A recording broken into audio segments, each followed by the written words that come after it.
مدینے سے جب چلے تھے تو کس شان سے چلے تھے، آج مدینے میں داخل ہو رہے ہیں تو کس شان سے داخل ہو رہے ہیں۔ امام حسین کے ایک سوتیلے بھائی تھے جن کا نام تھا محمد بن حنفیہ، یہ مدینہ منورہ میں رہ گئے تھے۔ امام حسن کے ایک بیٹے مدینہ منورہ میں رہ گئے تھے جو حضرت سغرا کے شوہر تھے۔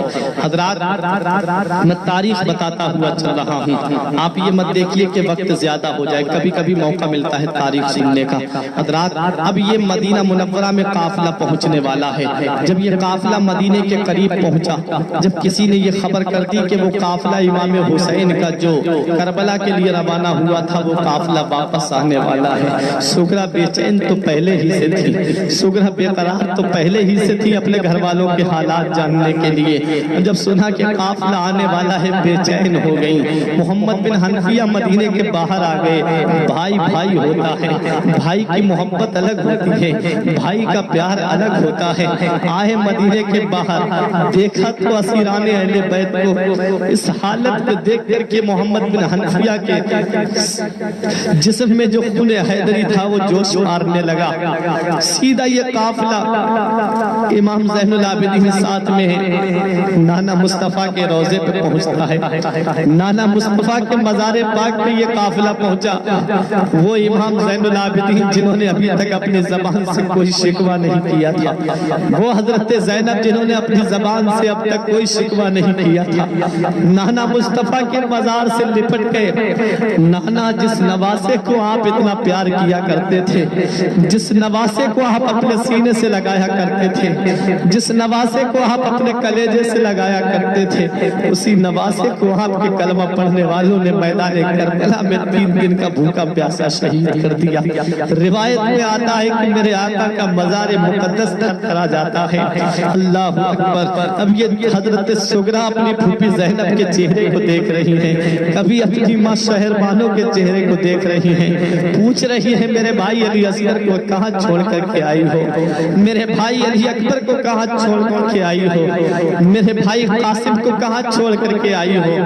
پورا قافلے کے گلے لگ لگ کے حضرت سغرا پوچھ رہی تھی۔ حضرات وقت گزرتا چلا گیا، یزید کے ظلم کا بازار ابھی تھما نہیں تھا۔ اس ظالم نے ایک لشکر ایسا بھیجا جس نے مدینے پہ حملہ کرا، جس نے مکے پہ حملہ کیا۔ مدینے کی پاک باز پاک تینت ہستیاں جن کی پارسائی کی قسم یاد کی جائے، ان کے ساتھ میں ظالم نے 3 دن تک اپنے لشکریوں کو حلال رکھا۔ حضرات اس ظالم نے خانہ کعبہ پہ حملہ کرایا جس میں خانہ کعبہ کا غلاف جلا، لیکن ظالم نے کس صفائی سے پوچھی ہے آستین، ظالم نے کس صفائی سے پوچھی ہے آستین، وہ جانتا نہیں کہ لہو بولتا بھی ہے۔ وقت گزرتا چلا گیا، گھڑی گزرتی چلی گئی۔ ایک نوجوان اٹھا تھا جس کا نام مختار ثقفی تھا، اٹھا، اٹھنے کے بعد میں اس نے مدینہ منورہ آیا، حضرت علی کے بیٹے محمد بن حنفیہ کے پاس آیا، بولا میں حسین کا بدلہ لینا چاہتا ہوں۔ محمد بن حنفیہ بولے میں تیرے ساتھ ہوں۔ آئے امام زین العابدین کے پاس میں، خلافت کو لے کر کے آپس میں معاملہ ہو گیا تھا۔ محمد بن حنفیہ کہتے تھے میں تمہارا چچا ہوں، میں مصلی پہ کھڑا ہوں گا۔ امام زین العابدین فرماتے کہ میں کھڑا ہوں گا۔ جب یہ بات زیادہ بڑھ گئی تو حجر اسود خانہ کعبہ کے پاس میں یہ پہنچے دونوں، کہا کہ فیصلہ حجر اسود کرے گا، وہ پتھر جو جنت سے آیا تھا، کہا حجر اسود جس کے لیے کہہ دے گا کہ مصلی پہ کھڑا ہو جائے وہی کھڑا ہوگا۔ امام زین العابدین نے فرمایا ٹھیک ہے۔ کعبے کا طواف کر کے محمد بن حنفیہ نے کہا کہ اے حجر اسود بتا اب امامت کا حقدار کون ہے؟ کوئی جواب نہیں آیا حجر اسود سے۔ امام زین العابدین سامنے کھڑے ہوئے، فرمایا بتا حجر اسود امامت کا حقدار کون ہے؟ تو حجر اسود سے آواز آتی ہے کہ اس دنیا میں حضرت فاطمہ کے بیٹوں سے زیادہ بڑھ کر مرتبہ کسی کا نہیں۔ اور امام زین العابدین جو تھے وہ امام حسین رضی اللہ تعالیٰ عنہ کے حقیقی بیٹے تھے، سگے بیٹے تھے، اس لیے وہ امامت کا حق انہی کا بنتا تھا۔ حضرات مختار ثقفی نے کہا کہ میں بدلہ لوں گا۔ المختصر یہ محمد بن حنفیہ اس کے ساتھ ہو گئے، امام زین العابدین سے اجازت لینے کے لیے آیا۔ امام زین العابدین بہت صبر کرنے والے تھے، آپ فرماتے ہیں وہ ظالم چھپ جائیں گے اپنے گھروں میں جا کر کے بیٹھ جائیں گے تو آپ کیسے ان سے بدلہ لیں گے؟ تب اس مختار ثقفی نے کہا تھا حضور دور اگر وہ پہاڑوں میں بھی چھپ جائیں گے تب بھی نکال کر کے ماروں گا، اپنے گھروں میں بیٹھ جائیں گے تب بھی نکال کر کے ماروں گا۔ اس مختار ثقفی نے ایک لشکر تیار کیا، اور یزید تو مر چکا تھا، امام حسین رضی اللہ تعالیٰ عنہ سے تقریباً 22 سال عمر میں چھوٹا تھا یہ یزید۔ یہ سن ہجری 25 میں پیدا ہوا، امام حسین سن ہجری 4 میں پیدا ہوئے تھے، بہت چھوٹا تھا عمر میں امام حسین سے۔ یزید تو مر چکا تھا، 38 سال کی عمر تقریباً اس کی ہوئی ہے، 38 سال کی عمر ہی میں اس دنیا سے چلا گیا، ظالم لعنت لے کر کے اپنے سر پہ، اپنے اوپر۔ لیکن یاد رکھو مسلمانوں، مختار ثقفی اٹھا تھا، اس نے عمر ابن سعد کو قتل کرایا، اس نے ہرملا کو بلایا، ہرملا کو پکڑوایا، پکڑوانے کے بعد اپنے لشکریوں سے کہا کہ جس کا نشانہ سب سے زیادہ تیز ہو تیر چلانے میں وہ میرے سامنے آئے۔ ایک آیا، بولا میرا نشانہ بہت اچھا ہے، اس نے کہا کہ اس کے تیر ایسا مارنا کہ جہاں اس کے حلق پہ لگ کر کے پار نکل جائے۔ اس نے ایسا ہی تیر مارا، ہرملا کے حلق سے نکل کر کے پار نکل گیا۔ حضرات گرامی، اس مختار ثقفی نے خولی کو پکڑنے کے لیے اپنے آدمی بھیجے، یہ ظالم گھر کے اندر چھپ کر کے بیٹھ گیا۔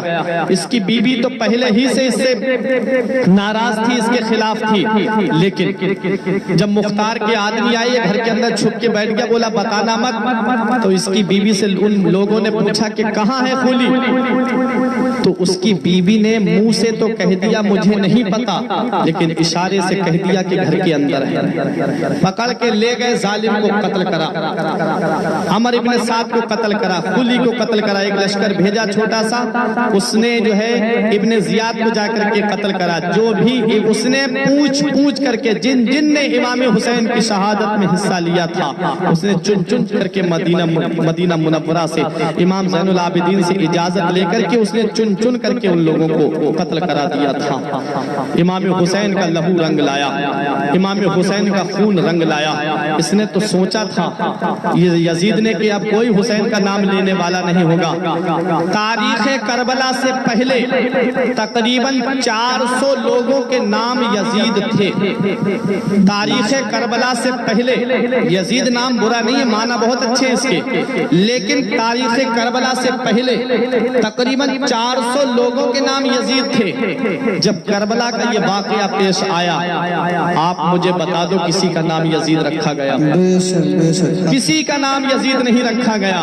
اور میرے آقا حسین کا نام آج گھر گھر میں ہے، کوئی غلام حسین ہے، کوئی محمد حسین ہے، کوئی علی حسین ہے، ہر جگہ حسین کے نام لینے والے ہیں، آج ہر جگہ حسین کا نام ہے۔ حضرات، مختار ثقفی نے بدلہ تو لیا، لیکن آخر میں یہ ظالم بھی خدائی کا دعویٰ کر بیٹھا۔ اس نے خدائی کا دعویٰ کر دیا کہ میں نے اتنا بڑا کام کرا ہے، میں کوئی عام انسان نہیں ہوں بلکہ میں خدا ہوں۔ اس نے نبی ہونے کا دعویٰ کیا، معاذ اللہ، اس نے نبی ہونے کا دعویٰ کیا کہ میں نبی ہوں۔ نبی ہونے کا جب اس نے دعویٰ کیا تو اسے حضرت عبداللہ ابن زبیر نے قتل کیا۔ حضرات، یہ تاریخ کربلا ہے۔ امام زین العابدین کی ایک بات سن لو، امام زین العابدین جب مدینہ واپس آئے تھے تو آپ نے 2 کام مدینے میں کیے تھے، ہو سکے آپ اس پہ عمل کیجئے گا۔ 2 کام مدینے میں امام زین العابدین نے کیے۔ ایک کام تو یہ کہ آپ نے ایک مدرسہ کھولا تھا، اس مدرسے میں بیٹھ کر کے آپ حدیث پڑھایا کرتے تھے، درس دیا کرتے تھے۔ اور دوسرا کام امام زین العابدین نے یہ کیا تھا کہ آپ نے ایک لنگر خانہ کھولا تھا۔ لنگر پہ جو بھی غریب آتا، بھوکا آتا، پیاسا آتا، آپ اسے کھانا کھلایا کرتے تھے۔ ایک دن ایک شخص ایسا آیا جسے امام زین العابدین نے دیکھ کر کے پہچان لیا۔ آپ نے فرمایا اپنے غلام سے کہ اسے کھانا کھلاؤ، اسے ٹھنڈا پانی پلاؤ۔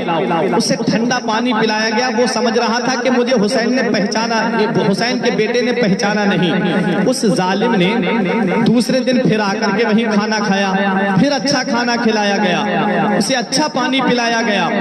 تیسرے دن پھر آ جاتا ہے کھانے کے لیے، بولا بہت اچھا موقع ہے، علی کا بیٹا پہچان ہی نہیں رہا ہے کہ میں کون ہوں۔ تیسرے دن پھر کھانا کھایا، پھر پانی پیا ٹھنڈا۔ تیسرے دن پوچھتا ہے ذرا آپ یہ تو بتائیے کہ آپ نے مجھے پہچان بھی لیا کہ میں کون ہوں کھانا کھانے والا؟ تب امام زین العابدین نے فرمایا تھا ظالم، میں تجھے کیسے فراموش کر سکتا ہوں، میں تیرا چہرہ کیسے بھول سکتا ہوں؟ اس نے کہا کہ بتائیے کہ میں کون ہوں؟ تب امام زین العابدین نے فرمایا تھا ظالم، تو ہی تو وہ ظالم ہے جس نے میرے بھائی علی اکبر کے سینے میں نیزہ مارا تھا، تو ہی تو وہ ظالم ہے جس نے میرے بابا کے اوپر برچھی کا بار کیا تھا۔ اس ظالم سے امام حسین کے لاڈلے امام زین العابدین کے غلام نے کہا تھا کہ اجازت دے دو میں اس کا سر ابھی قلم کر دوں، ابھی بدلہ پورا ہو جائے گا۔ تب امام زین العابدین فرماتے ہیں ارے اسے قتل مت کرو، بلکہ میں یہ کہنا چاہتا ہوں کہ یہ ظالم ہے، ظالم، یہ اس کا ظلم تھا جو اس نے ہمارے اوپر کیا ہے۔ یاد رکھو مسلمانوں، یہ گھرانہ کیسا گھرانہ ہے، ہر مقام پہ ہمیں صبر کا پیغام دیتا ہے، ہر مقام پہ ہمیں استقامت کا پیغام دیتا ہے، ہر مقام پہ ہمیں صبر سے کام لینے کا حکم دیتا ہے۔ امام زین العابدین سے اس ظالم نے کہا تھا کہ آپ کو قتل کرنا ہے تو مجھے قتل کر دیجئے، لیکن آپ اپنے ہاتھوں سے قتل کیجئے، مجھے کسی اور کے ہاتھوں سے قتل مت کرائیے۔ تب امام زین العابدین فرماتے ہیں ظالم، تجھے مارنا ہوتا تو پہلے دن ہی میں تجھے قتل کر دیتا، لیکن یاد رکھ اس نے کہا جب مجھے پہچان لیا تھا تب آپ نے مجھے کھانا کیوں کھلایا، آپ نے مجھے پانی کیوں پلایا؟ تب امام زین العابدین فرماتے ہیں ظالم، جب ہم تیرے یہاں پر گئے تھے تو تو نے جو ہمارے ساتھ میں سلوک کیا تھا، جو ہمارا کھانا بند کیا گیا تھا، جو ہمارا پانی بند کیا گیا تھا، وہ تمہارے مشورے سے کیا گیا تھا۔ ارے جب ہم تیرے یہاں مہمان بن کے گئے تھے تو وہ تیری مہمان نوازی تھی جو تو نے ہمارے ساتھ میں کی ہے۔